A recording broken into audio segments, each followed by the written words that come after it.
Let's look at Friedrich Hayek, Ludwig von Mises, and the Austrian school. Now, they have lots of similarities between Hayek and Mises, but I want to identify what I see as the significant differences between these two thinkers.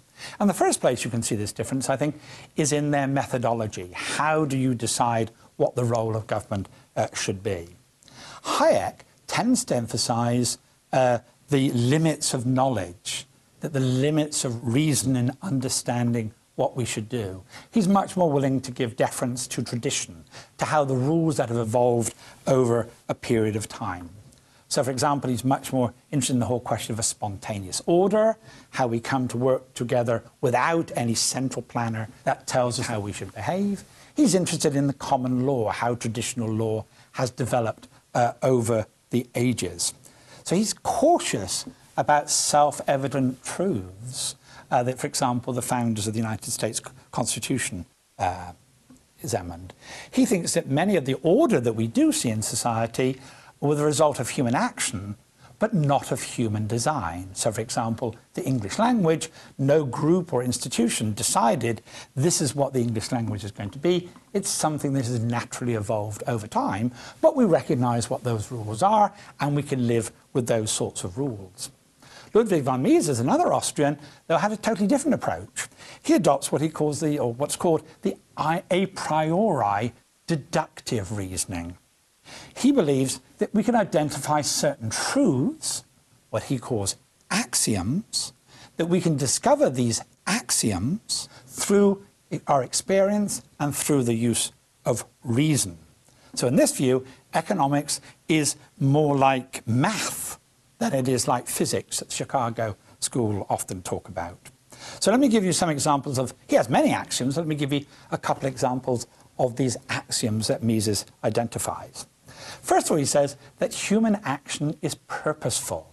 That is, what humans do is they seek to achieve certain goals. Actions are neither random nor are they predetermined. We can identify what people's goals are, what it is they're trying to achieve through their actions. A second axiom is that individuals are the only actors. The technical term for this is methodological individualism.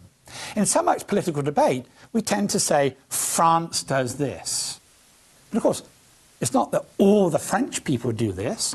What it is actually is a small number of ministers at the top of the French government decide to oppose American foreign policy.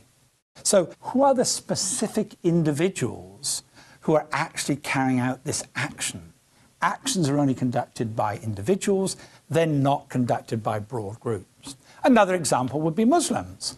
Is that we should say that some Muslims carried out terrorist acts, but that we should not say that Muslims carried out terrorist acts. That implies that all Muslims did.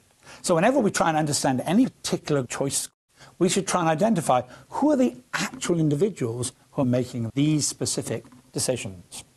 And a third axiom is that value is in the eye of the beholder, the so-called subjective theory of value.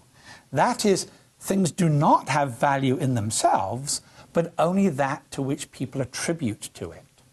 So, for example, I think rap is crap, but some people like rap. Some people think it's a good thing. There's no objective value to rap. So you often hear the criticism of economists that they know the price of everything and the value of nothing, but that assumes that we can know what the value is of something. But no, the value for the same thing is different for different people. So Mises argues that simply using our reason, we can identify these axioms or these truths. Now, Mises and Hayek tend to agree about why government should be limited, because government policymakers lack the knowledge, they can't understand what the goals are of people, because everybody has a variety of different goals. We can't predict, you want this, you want this, you want that. Goals are so diverse. And secondly, government can't work out what is the best means for people to achieve these goals. We can't plan that in advance. If we do X, the results will be Y.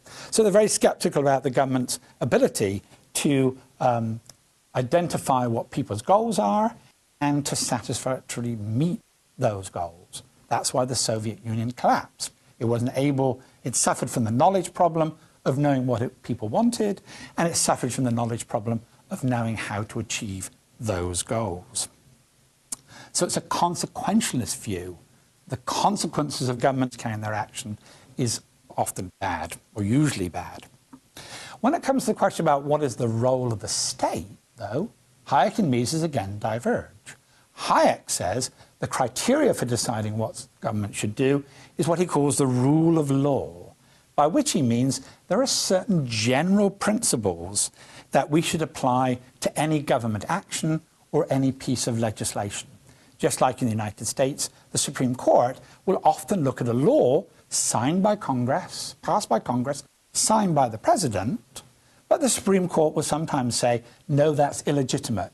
We strike this down under the US Constitution. Well, Hayek argues that every society has these general principles that he calls the rule of law that we should apply to every government action. He has a long list of what these examples of the rule of law, just mention some of them. That these are laws that should apply to everyone. There shouldn't be particular exceptions. So, for example, it's very common for the US Congress to pass a law which applies to everyone else except themselves. So a classic example of that was the Americans for Disabilities Act. They passed a law saying that all buildings needed to adjust in a certain way to enable disabled access. But then, during the debating the bill, they realized that it would cost the US Congress hundreds and hundreds of millions of dollars to adapt the Capitol Hill to meet those standards. So they excluded themselves from that bill. That's an example of something where we're not getting equality before the law. They're creating exceptions for themselves. Another example would be earmarks, which is where it's said that government should spend the money with this particular company, with this particular age. He argues all those things should be considered illegitimate because they go against the rule of law. And another example would be that laws should always be prospective. That is, they should be future-oriented. They shouldn't punish something that happened in the past. So you may have done something in the past which was legal then they pass a law, it's illegal. You should not be punished for something that occurs in the past. So that's his criteria of any government action. Does it meet the rule of law? Does it meet these higher principles? And his conclusion is somewhat similar to Milton Friedman's in terms of what government should do, although he comes from it, his approach to it is based on a different methodology. He does believe, for example, that some form limited welfare state can be justified by following the rule of law. Whereas Ludwig von Mises says, following these axioms, it leads us to conclude that there should only be a minimal state. That is, the job of government is solely and exclusively to guarantee the protection of the life, health, liberty, and private property. There is no role for the welfare state, only a minimal state. So here we have two Austrians broadly agreeing on many sorts of questions, but they have a different methodology and they have a different conclusion about what the role of government should be.